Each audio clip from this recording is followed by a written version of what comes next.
Madilim, masukal, tahimik at mapanganib. Ito ang mga katangian ng isang gubat na mapanglaw, at dito rin magsisimula ang kwento ng matamis sa pag-iibigan nila Florante at Laura. Sa gitna ng gubat, may isang lalaking nakatali sa puno na animoy binugbog ng paulit-ulit at hinabol ang kanyang hininga. Ang pangalan niya ay Florante. Habang nakatali sa puno, sinasabi niya ang kanyang mga nakaraan, at isa na rito ang Albania, isang kaharian kung saan siya isinilang na ngayoy nanganganib. O aking Diyos Ama, nasan ang iyong awa? Ako'y nananaghoy, nakikiusap, humihingi ng tulong nyo. Patawarin nyo akong lahat, dahil hindi ko nagawang ipagtanggol ang aking kaharian laban sa taksil at walang awang si Adolfo. Tila yata wala nang nagmamahal sa akin. Napakapait ng aking buhay. Inagaw niya ang korona ni Haring Linceo upang magawa niya ang kanyang ninanais. Pati si Duque Briseño na aking ama ay kanyang dinamay. Sandaling nanahimik si Florante dahil sa sama ng loob. Matapos manahimik ay muli siyang tumawag sa Panginoon. O aking Diyos Ama, tila yata di mo dinidinig ang aking mga panalangin sa iyo. Hindi ko tuloy maalis sa aking isipan na ayaw niyo na akong tulungan. Kung gayon, papaano na ako? Sino ang aking malalapitan at makakapitan kung ang Diyos ay ayaw na akong tulungan? Paalam na, Albania, aking sinilangan. Patawarin mo na lang ako dahil hindi kita na ipagtanggol. Paalam na, bayan ko. Paalam na rin sa iyo. Adolfo Malupit, Laura Taksil, paalam na sa inyo. Habang nagdudusa si Florante sa gubat, isang gererong morong nangangalang Alardin ang dumating sa gubat na pagod at naghahanap ng pagpapahingahan. Oh, Reneda! Oh, Tagana! Kay lupit mo! Kinuha mo ang minamahal ko! Habang si Aladin ay umiiyak, ay nagdudusa, may narinig siyang tinig na sa kagubatan at pagkatapos ay may nakita siyang lalaki. Oh, ano yung tinig nating naririnig? Tinig ng isang naghihinagpis na tao. Sino kaya siya?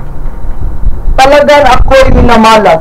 Ako'y pinapahirapan sa kamay ng taksil na si Adolfo. Si Adolfo malupit at higit pa sa halimaw kung manakit. Kawaawang tao! Ang lahat ng kanyang tuway natapos nung siya'y pinahirapan at pinagtaksilan. Pagkatapos na marinig ni Aladin si Florante, ay nagmuni siya ng isang malaking problema. Tadhana'y masakit. Problema ko'y napakahirap lutasin dahil sa aking sintang inagaw. Nagmamadali na si Aladin nang mapansing humina ang boses na kanyang narinig. Kailangan ko na magmadali, kundi hindi ko na maabutan ng taong iyon. Habang tumatakbo, ay hinahawi niya ang mga sagabal sa pamamagitan ng kanyang kalis. Nang makita niya ang nakagapos, ay napansin niyang may nakapalibot itong dalawang leyon.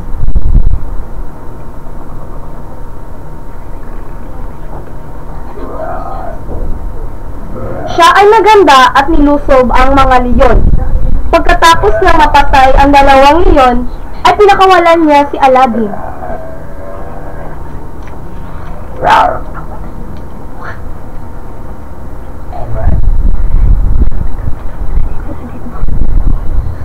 Para nakita ko na ang taong ito.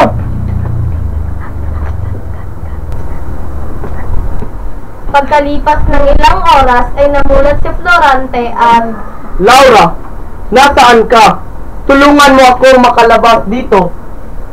hindi na sumagot si Aladin at baka sa kawalang pag-asa ay matuluyan na si Florante. Sino ka at bakit ako narito?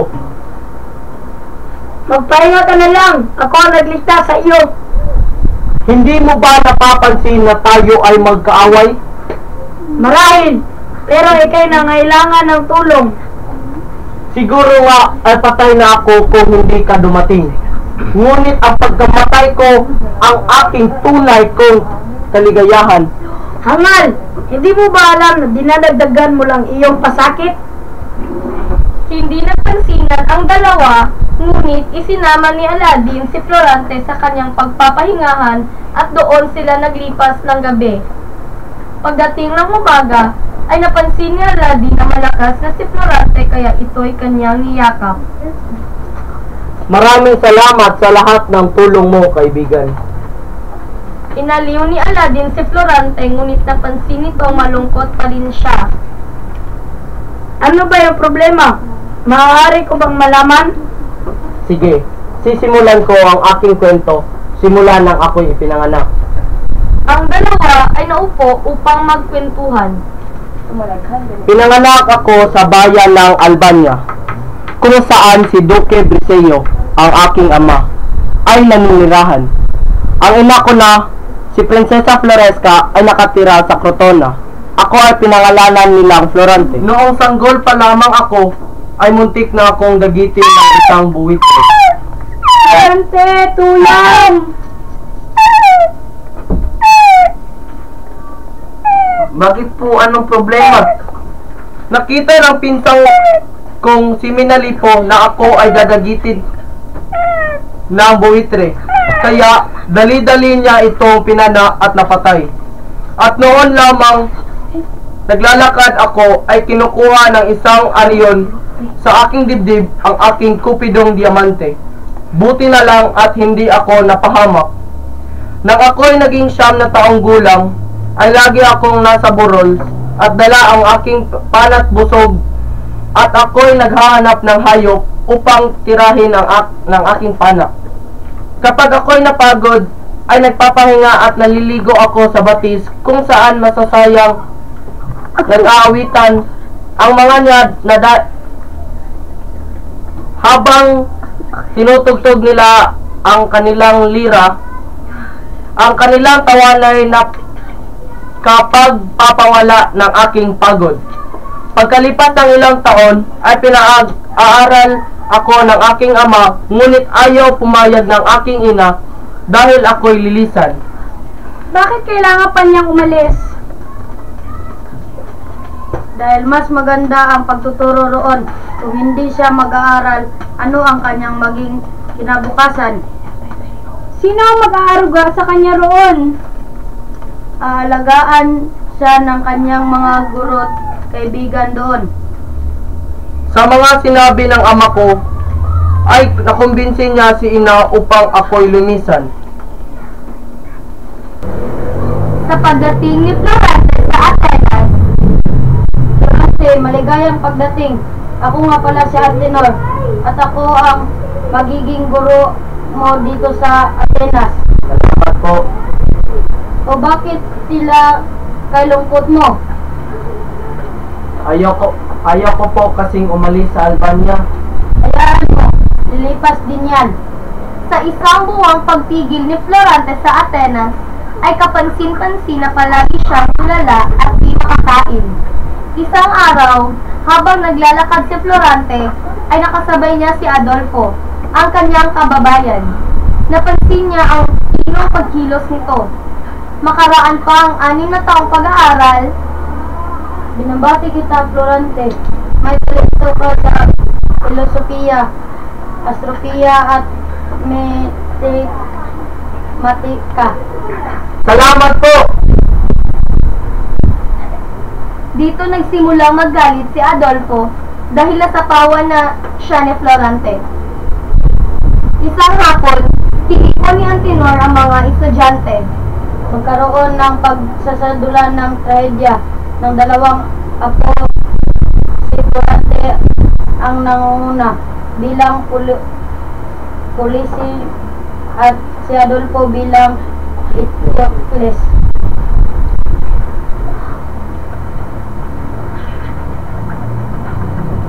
Nang magsimula ang dula-dulaan, nailisik ang mga mata ni Adolfo kay Florante. Ikaw ang umagaw na kapurian ko. Dapat kang mamatay. Adolfo, itigil mo ang iyong kaibangan. Natapos ang pagdiriwang at di na nakakita si Adolfo. Makalipas pag isang taon, isang sulat ang dumating para kay Florante. Hindi! Mahal na ina! Bakit mo ako iniwan? Din man lang tayo nagkita sa matagal na panahon. Hindi!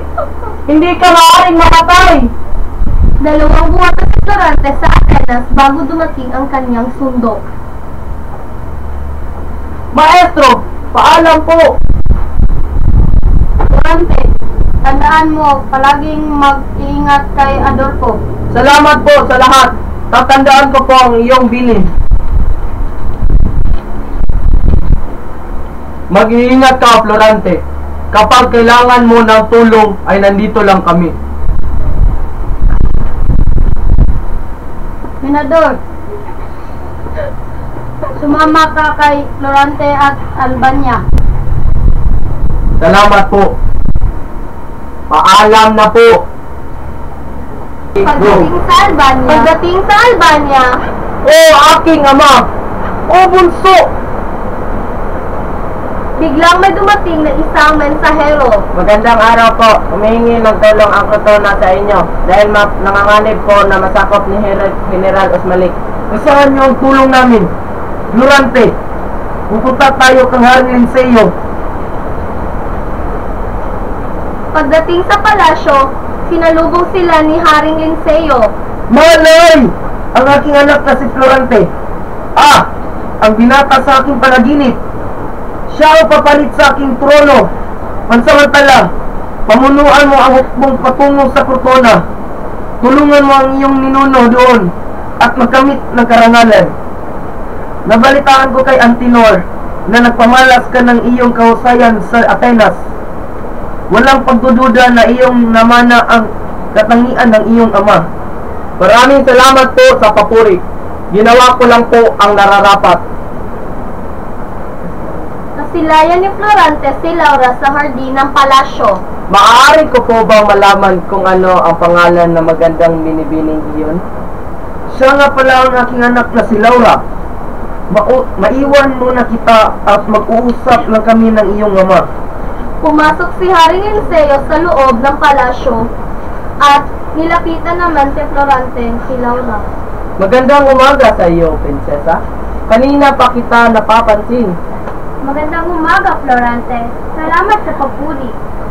Lagi kang kinukwento ng aking ama. Sana'y makilala pa kita ng lubusan. Gayon din ako, ngunit ilang araw na lang ay aalis ka na rin. Oo nga. Halika, Laura. Pumasok na tayo at magsimula na ang piging. Pagkatapos ng 3 gabing piging, Magandang gabi sa iyo, Florante. Dapat ka nang maghanap para bukas. Maraming salamat po sa paalala. Magandang gabi rin po. kinabukasan, Handa ka na ba? Malayo ang iyong lalakbayin. Handa na po ako, aking ama. Karangalan ko po ang maglingkod sa inyo, Haring Linceo. Mabuti kung ganun. Mag-iingat ka. Salamat po. mag-iingat ka rin, Florante. Pangako mong babalik ka. Pangako, Laura. Paalam. Paalam sa inyong lahat. Mga kawal, tayo na ang lahat. Pagdating nila Florante sa Crotona, nakita nila ang hukbo ni General Osmalik. Sugod! Sugod! Ching! Ching! Ching! Ching! Ching! Ching! Ching!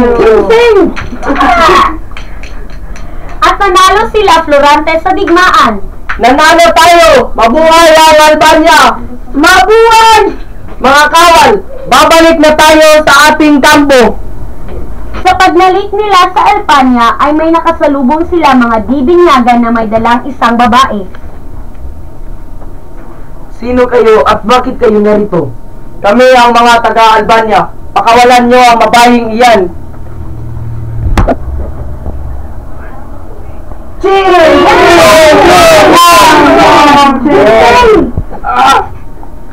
Binibini, mawalang galang na pero ngayon lang kita nakita rito. Maaari ko bang malaman ang iyong pangalaw? Ako ito, Florante, si Laura. Laura, bakit ka nandito? Gusto ko lang malaman ang iyong kalagayan. Salamat sa pag-aabala. Kumusta ka na? Sana naging mabuti ka. Mabuti naman ako, pero Florante, kailangan ko ng tulong mo. May bayang malapit dito na pinagtataguan ng morong dumakip sa aking ama. Iligtas mo siya. Paano kung may masamang mangyari sa kanya? Paano kung... Ako na ang bahala. Ililigtas ko ang iyong ama sa abot ng aking makakaya. Makalipas ang ilang linggo, Nanalo ulit tayo. Salamat naman at dumating ka. Ginawa ko lang po ang aking tungkulin. matapos noon ay bumalik na ang lahat sa Albania. Florante, pasensya ka na, ngunit ipapadala ulit kita sa Etruria para lumaban sa mga Turko. Mag-ingat ka. Pupunta po kami kaagad. Makalipas ang ilang araw, Kapag nakita nyo na sila, ay sugurin nyo kaagad. Sugod! Watching!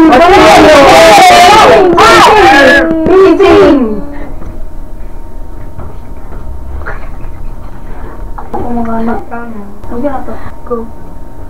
Umuwi si Florante sa Albania na nag-iisa.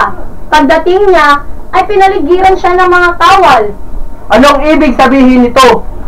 Sumama ka sa amin kung ayaw mong masaktan.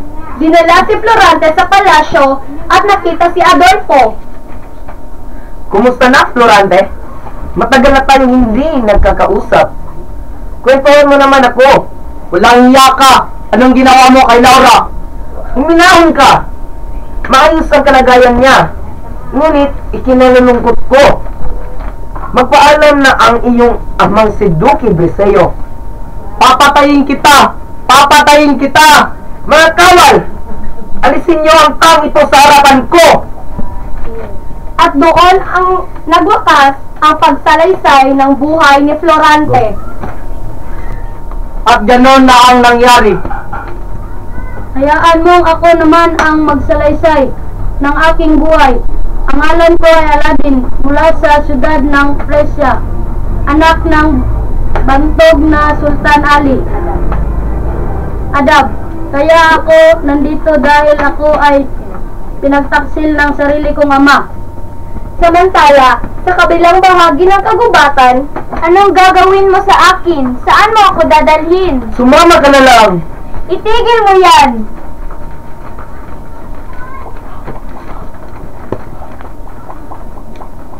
Nakarinig ka ba ng mga nag-uusap? Oo, halika't hanapin natin kung saan ito nagmula. Nang mabalitaan ko na pupugutan ng ulo ang aking minamahal, ako ay nagmakaawa sa hari na wag na itong ituloy. Matapos nito, ako ay nagdamit gerero upang makatakas sa kaharian. di na nakatiis si Florante at Aladin, kaagad nilang nilapitan ang kanilang sinisinta, wari bang sabi pagmamahal ng isa't isa. O Laura, aking mahal, kay tagal nating hindi nagkita. Mahal ko! Lerida, aking sinta!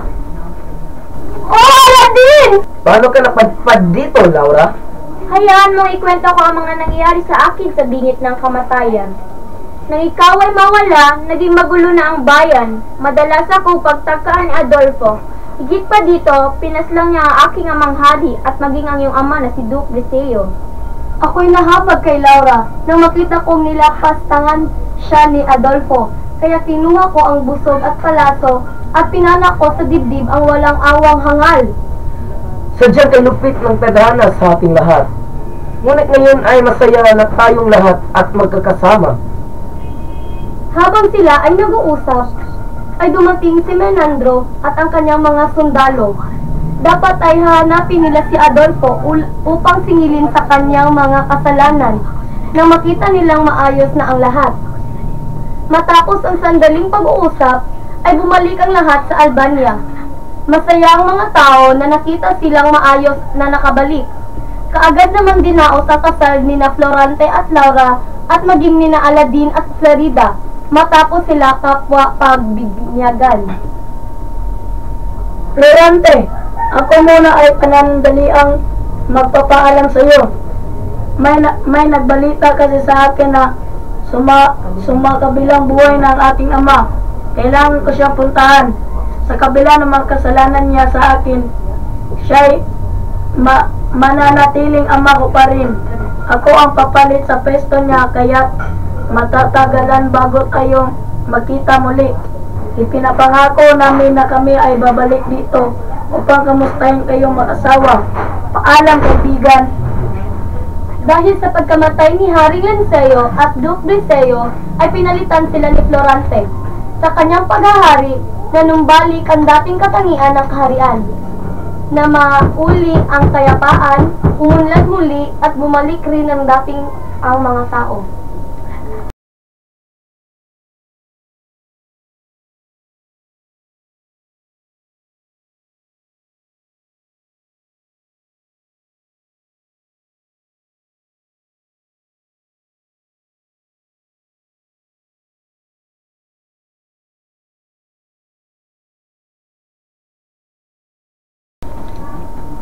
Umuwi si Florante sa Albania na nag-iisa. Pagdating niya, ay pinaligiran siya ng mga kawal. Anong ibig sabihin nito? Sumama ka naman ay sabi sa buka.